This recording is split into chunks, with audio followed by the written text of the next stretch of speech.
সুপ্রিয় দর্শক, আপনারা দেখছেন এসপিএন বাংলা টিভি। দেখুন ও সাবস্ক্রাইব করুন এসপিএন বাংলা টিভি, দেশ ও মানুষের কথা বলে।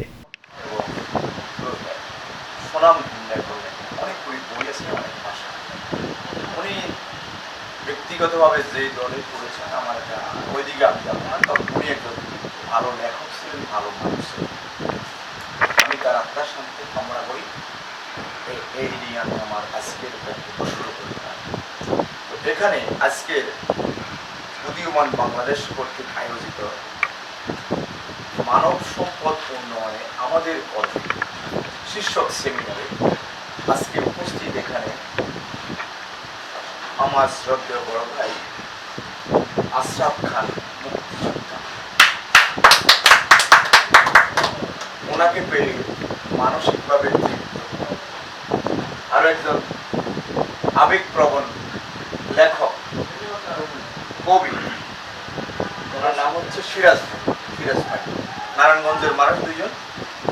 ওনাদেরকে পাইয়ে আমার ভালো লাগলো। ওনাদের কথা, ওনাদের বক্তব্য, মুক্তিযোদ্ধা যিনি, ওনার তো এটা বলেই শেষ করতে পারবো না, যারা তাদের কারণে আমরা দেশ পেয়েছি। আর আরেকজন গুণী ব্যক্তি আমার দিদি গোপালগঞ্জ থেকে আসে, আমার মতো রোগীপত্র ফেলে ডাক্তারি ফেলে হ্যাঁ দেখ আমি যে জানতাম কেন হ্যাঁ। আরো এখানে লিয়ন ভাই আসছে, আর সামনে আছে, সবাইকে আমি শ্রদ্ধা সালাম ভালোবাসা দিচ্ছি। তো আজকে আমি আসলে আমার কথা বলার খুব ইচ্ছা হয়, আমি আজকে বেশি বুঝতে পারবো না, বলাই। তো এখানে মানব সম্পদ উন্নয়নে আমাদের করণীয়, এখানে এটা একটা বিশাল আমাদের পয়েন্ট। আমাদের দেশ সোনার বাংলাদেশ, আমাদের দেশ হচ্ছে সোনার বাংলাদেশ। আমরা অনেক ত্যাগের বিনিময়ে বাংলাদেশ পেয়েছি, ভাষার জন্য অনেকে জীবন দিয়েছে, আমি নাম বলার সুযোগ নেই।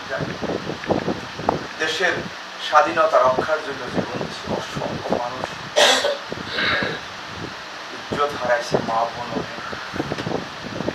আমরা স্বাধীনতার 54 বছর শেষ করতেছি। আমাদের অনেক মানব সম্পদ আছে। ইতিপূর্বে একজন বক্তা বলেছিলেন আমাদের লক্ষ লক্ষ জানি লোক বাইরে কাজ করে রেমিটেন্স আনে। এটা আমাদের জন্য একটা বিশাল একটা মাপের অর্জন, কিন্তু আমাদের এই অর্জন মাঝে মধ্যে আমার কাছে জিরো মনে হয়। কখন জিরো মনে হয়? যখন এই দেশের দায়িত্ব কেউ নেয়, দেশের কেউ দায়িত্ব নেয়, দেশটা চালাবে, তখন আমরা অনেক আশা করি দেশটা মালয়েশিয়ার মতো হবে, এই দেশটা আমেরিকার মতো হবে, কানাডার মতো হবে, ইংল্যান্ডের মতো হবে, অস্ট্রেলিয়ার মতো। কেননা আমাদের এটা অপার সম্ভাবনার বাংলাদেশ, এখানে প্রাকৃতিক সম্পদ আছে, আমাদের এখানে পরিবেশ আছে, আবহাওয়া আছে, যেখানে একটি বীজ রোপণ করলে সার ছাড়াও এখানে গাছ উঠে ফসল ফলন দেয়। এরকম আশা করি আমরা যারা আমাদের দেশের দায়িত্ব নেয়, কিন্তু আমাদের আশা পরিবারিত পরিণত হয়। সেই জন্য আমাদের অর্জন হয়েছে আমাদের দেশে অসংখ্য ট্যালেন্ট ব্যক্তি আছে, আমাদের দেশে অসংখ্য ট্যালেন্ট কবি আছে, লেখক আছে, সাংবাদিক, বুদ্ধিজীবী অসংখ্য আছে। আমি ওদেরকে সবাইকে বলবো আমাদের মানব সম্পদ। কিন্তু আবার মাঝে মাঝে মনে হয় কিরকম এই সবগুলো অর্জন জিরো। যদি একজন শিক্ষিত ব্যক্তি, উনি সচিব পর্যায়ে, উনি একজন গেজেটেড অফিসার হন, উনি একজন বিজ্ঞানী হন, তাহলে নিশ্চয়ই ওনাকে নিয়ে আমি গর্ব করি। উনি আমার বাংলাদেশের মানব সম্পদ। যদি ওনার চিন্তা চেতনায়, যদি ওনার দৃষ্টিভঙ্গি আমি দেখি যে উনি দেশ ধ্বংসকার, তখন তো আমার মনে হচ্ছে এটা মানব সম্পদ অর্জনটা ছিল।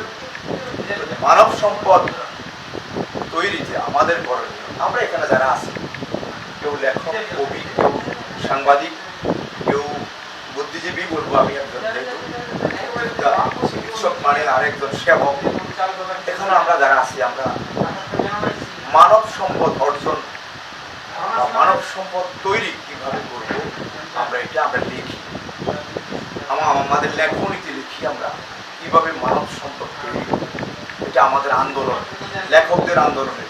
এটা যে আমরা আজকে এখানে সেমিনার করতে আসছি, এখানে 10 জন আছে, 5 জন আছে, যাই কজন আছে, আমি মনে করব সুন্দর মনের মানুষ আছি। কেননা আমরা আমাদের আয় রোজগার ফেলে রেখে এসে দুটি কথা বলার জন্য, ভাব বিনিময় করার জন্য, আমাদের মত বিনিময় করার জন্য আমরা এখানে এসেছি। যদি আমি ভাবতাম যে আমার ডাক্তারি চেম্বারটা যদি বসতাম এখানে 5,000 টাকা আজকে রোজগার থাকতো, তাহলে এখানে আসা কোনো সম্ভব না। যাই হোক, আমি এখানে আমার বক্তব্যের শেষ প্রান্তে আমি বলবো, আমরা আমাদের লেখনী দিয়ে, আমরা আমাদের চিন্তা চেতনা দিয়ে, দৃষ্টিভঙ্গি দিয়ে আমরা দেশের সুন্দর মানব সম্পদ তৈরি করব, যেই সম্পদ জ্ঞানে গুণে গুণান্বিত, সুশিক্ষিত, স্বশিক্ষিত হয়ে আমাদের দেশটাকে উন্নত করবে এবং আমাদের দেশের রাজনীতিটা প্রচ্ছন্ন রাজনীতি হবে। আমাদের দেশের দায়িত্ব যারা নিবে তারা মাহাতির মোহাম্মদের মতন একজন ব্যক্তি হবেন। এরকম করে আমরা আমাদের দেশটাকে যেন আবার উন্নত করে নিতে পারি, আমাদের আশা এখনো থাকে। এখনো আমাদের সোনার বাংলাদেশ গড়ার স্বপ্ন আমরা এখনো দেখি। আর আমি বলার কোনো কথা, আমার গলা একটু সমস্যা, আর আমি একটা কবিতা বলতে যেতাম লেখা।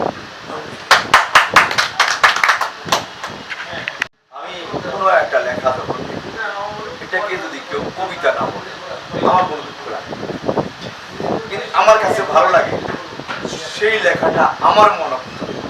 অর্থাৎ আমার লেখা হবে আমাদের দেশ, সমাজ, পৃথিবী, অসঙ্গতির বিষয়গুলি আমার লেখা আসতে হবে, ত্রুটি বিচ্যুতিগুলি আমার লেখা আসতে হবে, এবং এটা যদি ভালোবাসাও হয়। একজন প্রেমিক প্রেমিকা প্রেমের মাধ্যমে তাদের জীবনের প্রেম শুরু করে, আমি সেখানেও আঘাত হানি। কেননা প্রেমেও সংস্কার প্রয়োজন আছে, নাহলে সেই প্রেম এই পৃথিবীর জন্য মঙ্গল করে। ভালোবাসায় আমি আঘাত হানি, কেননা সেই ভালোবাসা যদি আমাদের যদি ভালোবাসার মতো না হয়, সেটা আমাদের সমাজের জন্য মঙ্গল করে। আর আমার লেখাগুলো একটু একটা লেখা আমি অনুধাবন ও অনুভূতির বিষয়। ভালোবাসা ছাড়া জীবনের পূর্ণতা পায় না। ভালোবাসা এক স্বর্গীয় সুখের লেনদেন, যেখানে রক্তের সম্পর্ক কখনো কখনো তুচ্ছ হয়ে যায়। ভালোবাসা না থাকলে রক্তের সম্পর্ক বৈরিতায় রূপ নেয়। যে বা যিনি একবার ভালোবাসার স্বাদ অনুভূতি লাভ করেছেন, তার হৃদয়ে মানবতার আদরে গড়া হয়ে যায়, তার হৃদয়ে ধর্ম বিরাজ করে, তিনি বা তারা প্রকৃতপক্ষে ধার্মিক হয়ে যান। ভালোবাসা এক কঠিন তপস্যা। এটা বোঝা যায় তখন যখন কোনো কুপুত্রের অত্যাচারে পিতামাতা বৃদ্ধাশ্রমে যায়, বা ওই পুত্রের কাছে পিতামাতার চরম অবহেলার শিকার হয়। কোনো দম্পতি যদি একজন একজনকে বিতাড়িত করেন, কোনো ভাই বা বোন যদি একজন একজনের শত্রুতায় পরিণত হয়, কোনো বন্ধু যদি কোনো বন্ধুর দ্বারা আঘাতপ্রাপ্ত হয়, এরই নাম হচ্ছে ভালোবাসা। আজকের বক্তব্য এখানে শেষ করলাম। সবাই কবিতার শিরোনাম নাম লিখেছি, কলমে ডাক্তার বাসুদেব পোদ্দার, এটা 11 তারিখের লেখা। আমি নাম লিখেছি, বলতে পারো কোথায়? আমি নাম লিখেছি অমানুষের খাতায়। আমি মিথ্যা বলি না, সত্য বলে উপরি খাই। আমি অপরাধ করি না, আমি মানুষ ঠকাই। আমি ধার্মিক, প্রতিদিন গির্জায় যাই। মানুষের জন্য কি করি? শুধু রক্ত চুষে খাই। আমি অনেক জ্ঞানী গুণী, শ্বশুরের চিন্তায় ঘুম নাই। এদিকে হাইরে বেচারা বাবা, বাবার খবর কোথায়? মা জননী কাজের বেটি, শাশুড়ি স্বর্গের চাবি। এই দুনিয়া খারাপ হইয়া গেছে, নরকে তোরা সবাই যাবি। আমি জ্ঞান দিতে পারি তোমায়, নিজের খবর নাই। অন্যায়